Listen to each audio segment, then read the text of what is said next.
CITU general സെക്രട്ടറിയായി അഖിലേന്ത്യാ സമ്മേളനം എളമരം കരീമിനെ തിരഞ്ഞെടുത്തിരിക്കുകയാണ്. കേരളത്തിൽ നിന്ന് CITUവിൻ്റെ ജനറൽ സെക്രട്ടറിയാകുന്ന ആദ്യ വ്യക്തി കൂടിയാണ് എളമരം കരീം. എളമരം കരീം ഇപ്പോൾ കൈരളി ന്യൂസിനൊപ്പം ചേരുകയാണ്. വലിയ ഉത്തരവാദിത്തങ്ങളാണ് സമ്മേളനം ഈ ഘട്ടത്തിൽ ഏൽപ്പിച്ചിരിക്കുന്നത്. വലിയ ഉത്തരവാദിത്തം തന്നെയാണ് ഇത്. കേരളത്തിൽ നിന്ന് ഒരു പ്രവർത്തകന് ഇത്രയും ഉയർന്ന ഒരു സ്ഥാനം ലഭിക്കുക എന്നത് കേരളത്തോടുള്ളൊരു ബഹുമാനവും കൂടിയാണ്. കേരളത്തിലെ ട്രേഡ് യൂണിയൻ പ്രസ്ഥാനത്തിൻ്റെ ശക്തിയും വളർച്ചയും എല്ലാം ഇതിൻ്റെ പിന്നിൽ പ്രവർത്തിച്ച ചാലകശക്തിയാണ്. വലിയ ഉത്തരവാദിത്തം നിർവഹിക്കാനുള്ള ഒരു കാലഘട്ടത്തിലാണ് ഈ ചുമതല എടുക്കുന്നത്. ഇന്ത്യയിലെ ഇന്നത്തെ ഭരണകൂടം എല്ലാ നിലയിലും അധ്വാനിക്കുന്ന വർഗത്തെ തകർത്തുകൊണ്ടിരിക്കുകയാണ്. തൊഴിൽ നിയമ ഭേദഗതികളിലൂടെ തൊഴിലാളികളുടെ മൗലികാവകാശങ്ങൾ ചവിട്ടിമെതിച്ചു, കർഷകരെ ദുരിതത്തിലാക്കി. ഗവൺമെൻറ്റിൻ്റെ ജനവിരുദ്ധ നയങ്ങൾക്കെതിരെ സമരത്തിൽ യോജിച്ചു വരുന്നവരെ ഭിന്നിപ്പിക്കാൻ മതവും ജാതിയും ഉപയോഗിച്ച്, വർഗീയത ഉപയോഗിച്ച് നികൃഷ്ടമായ നിലയിൽ പ്രവർത്തിക്കുന്നു. ഇന്ത്യ ഗവൺമെൻറ്റിൻ്റെ നയങ്ങളെ അനുകൂലിക്കാത്ത സംസ്ഥാനങ്ങളെ ഫെഡറൽ തത്വങ്ങൾക്ക് വിരുദ്ധമായി തകർക്കുന്നു. ഇങ്ങനെയൊക്കെയുള്ളൊരു സാഹചര്യത്തിൽ തൊഴിലാളി വർഗ പ്രസ്ഥാനത്തിന് വലിയ ഉത്തരവാദിത്തമുണ്ട്. ഇപ്പോൾ ലേബർ കോഡുകൾക്കെതിരെ ഫെബ്രുവരി 12 ഒരു ദേശീയ പണിമുടക്കിന് ആഹ്വാനം നൽകിയിട്ടുണ്ട് ട്രേഡ് യൂണിയനുകൾ. അത് വിജയിപ്പിക്കുക എന്നതാണ് ഇപ്പോൾ ഇമ്മീഡിയറ്റായി നമ്മുടെ മുമ്പിൽ വരുന്ന ആദ്യത്തെ ഒരു പ്രവർത്തനം.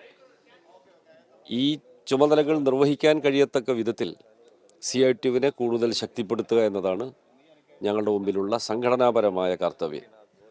അതുപോലെ പുതിയ ഭാരവാഹികളെ തിരഞ്ഞെടുത്തിരിക്കുന്നു, പുതിയ തീരുമാനങ്ങൾ എടുത്തിരിക്കുന്നു. പുതിയ ഒരു നവ ഉന്മേഷമാണ് സംഘടനയ്ക്ക് ഈ സമ്മേളനത്തിലൂടെ ലഭിച്ചിരിക്കുന്നത്. തീർച്ചയായിട്ടും യുനാനിമസായി ഭാരവാഹികളെ തിരഞ്ഞെടുത്തു. പ്രസിഡൻ്റായി സുദീപ് ദത്ത, ജനറൽ സെക്രട്ടറി എന്ന നിലയിൽ ഞാനും, ട്രഷററായി അതുപോലെ നേരത്തെ ഉണ്ടായിരുന്ന സായിബാബു.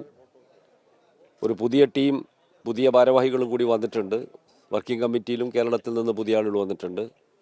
ഈ പുതിയ സഖാക്കളുടെ ആവേശവും പഴയ അനുഭവത്തിൻ്റെ കരുത്തും എല്ലാം ചേർന്ന് CITU എന്ന മഹാപ്രസ്ഥാനത്തെ കൂടുതൽ ശക്തിപ്പെടുത്താൻ കഴിയുമെന്നാണ് എൻ്റെ വിശ്വാസം. അങ്ങനെയുള്ള ഒരു ട്രേഡ് യൂണിയൻ പ്രവർത്തനം 5 പതിറ്റാണ്ട് കാലം പിന്നിട്ട ട്രേഡ് യൂണിയൻ പ്രവർത്തനമാണ്. ആദ്യം ചെറിയൊരു തൊഴിലാളി നേതാവായി തുടങ്ങി അവിടെ നിന്നാണ് ഇവിടെ എത്തി നിൽക്കുന്നത്. ഈ അനുഭവ സമ്പത്ത് ഇനി സംഘടനയെ മുന്നോട്ട് നയിക്കുന്നതിൽ വലിയ കരുത്താകും എന്ന് തന്നെയാണ് കരുതുന്നത്. അതെ, മൗരിൽ ഗോളിയോറൻസിലെ കരാർ തൊഴിലാളികളെ സംഘടിപ്പിച്ചുകൊണ്ട് ആരംഭിച്ചതാണ് ട്രേഡ് യൂണിയൻ രംഗത്തെ എൻ്റെ പ്രവർത്തനം. വളരെ അടിത്തട്ടിൽ നിന്ന് ആരംഭിച്ച് പതുക്കെ പതുക്കെ തൊഴിലാളി സംഘടനാ പ്രവർത്തകനായി, ജില്ലയിലെ പ്രവർത്തകനായി, അങ്ങനെയാണ് ഉയർന്നു വന്നത്. സംസ്ഥാന തലത്തിൽ പിന്നീട് അവസരം കിട്ടി. സംസ്ഥാന ജനറൽ സെക്രട്ടറിയായി. ഇപ്പോൾ അഖിലേന്ത്യാ സെക്രട്ടറി എന്ന പദവി തൊഴിലാളികൾ തീരുമാനിച്ചു, നമ്മുടെ സമ്മേളനം തീരുമാനിച്ചു. ഇത് വലിയ അംഗീകാരമാണ്, നമ്മുടെ പ്രവർത്തനങ്ങൾക്ക് ലഭിച്ചൊരു അംഗീകാരമാണ്. ഈ സമ്മേളനം അർപ്പിച്ച വിശ്വാസത്തിനനുസരിച്ച് ഉയർന്ന് പ്രവർത്തിക്കാൻ ശ്രമിക്കുക എന്നതാണ് എൻ്റെ കർത്തവ്യം. ഈ കേരള ട്രേഡ് യൂണിയൻ പ്രസ്ഥാനത്തിന് ലഭിച്ച അംഗീകാരം എന്നതിനൊപ്പം തന്നെ കേരളത്തിന്റെ പേര് ഈ സമ്മേളനത്തിൽ ഉയർന്നു കേട്ടു. കേരളത്തിന്റെ സർക്കാരിനെ സംരക്ഷിക്കണമെന്നൊരു പ്രമേയം കൂടി സമ്മേളനം പാസാക്കി. എങ്ങനെയാണ് കേരളത്തിന്റെ ഈ ബദൽ നയങ്ങളെ സമ്മേളന പ്രതിനിധികൾ പൊതുവെ നോക്കിക്കാണുന്നത്? കേരളം വളരെ ആവേശത്തോടെയാണ് ഈ സമ്മേളനത്തിലെ പ്രതിനിധികൾ കാണുന്നത്. ഒന്ന്, കേരളത്തിലെ ഗവൺമെൻറ് നടപ്പാക്കുന്ന നയങ്ങൾ, BJP സർക്കാരിൻ്റെ നയങ്ങളിൽ നിന്ന് വ്യത്യസ്തമായൊരു നയം, സാമൂഹ്യക്ഷേമ പദ്ധതികൾ, വികസന പദ്ധതികൾ, വിദ്യാഭ്യാസ മേഖലയിലും ആരോഗ്യ മേഖലയിലും നടപ്പാക്കുന്ന പദ്ധതികൾ, ഇതൊക്കെ രാജ്യത്തിനൊരു പുതുമയാണ്. ഇന്ത്യ എന്ന ഈ മുതലാളിത്ത രാജ്യത്തിൽ ഒരു സംസ്ഥാനത്തിന് ഇത്രയൊക്കെ നേടാൻ കഴിയുമെന്ന് ആരും വിശ്വസിച്ചിരുന്നില്ല. അതിദാരിദ്ര്യം നിർമ്മാർജ്ജനം ചെയ്യുമെന്ന് പറയുമ്പോൾ ലോകം മുഴുവൻ ശ്രദ്ധിച്ച ഒരു വികസന പ്രവർത്തനമാണ്. കേരളത്തിലെ കോൺഗ്രസ്സുകാർക്ക് മാത്രമേ അത് മനസ്സിലാക്കാത്തുള്ളൂ. അന്തർദേശീയ പത്രങ്ങൾ പോലും അതിനെ പ്രശംസിച്ചു. ആ കേരളത്തെ വലിയ ബഹുമാനത്തോടെയാണ് ജനങ്ങൾ കാണുന്നത്. തൊഴിലാളികളുടെ അവകാശം സംരക്ഷിക്കുന്നു.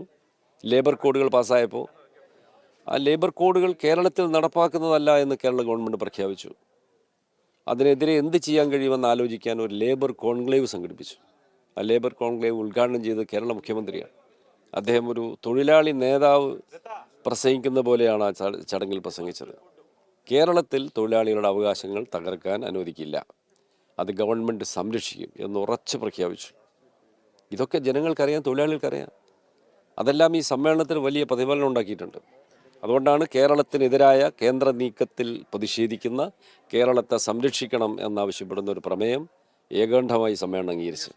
ഏതായാലും ഒരു സാധാരണ തൊഴിലാളി പ്രവർത്തകനായി തുടർന്ന് പിന്നീട് ഏതാണ്ട് 5 പതിറ്റാണ്ട് കാലത്തോളം ട്രേഡ് യൂണിയൻ രംഗത്ത് സജീവമായി ഉണ്ടായിരുന്ന വ്യക്തിയാണ് എളമരം കരീം. അദ്ദേഹത്തിനെയാണ് സംഘടനയുടെ വലിയ രാജ്യത്തെ തന്നെ ഏറ്റവും വലിയ ട്രേഡ് യൂണിയൻ്റെ സമരങ്ങൾ മുന്നോട്ട് നയിക്കാനുള്ള ചുമതല 18ാം അഖിലേന്ത്യാ സമ്മേളനം ഏൽപ്പിച്ചിരിക്കുന്നത്. വിശാഖപട്ടണത്ത് നിന്നും ബിതിൻ ചാത്തോത്തിനൊപ്പം എം സന്തോഷ്.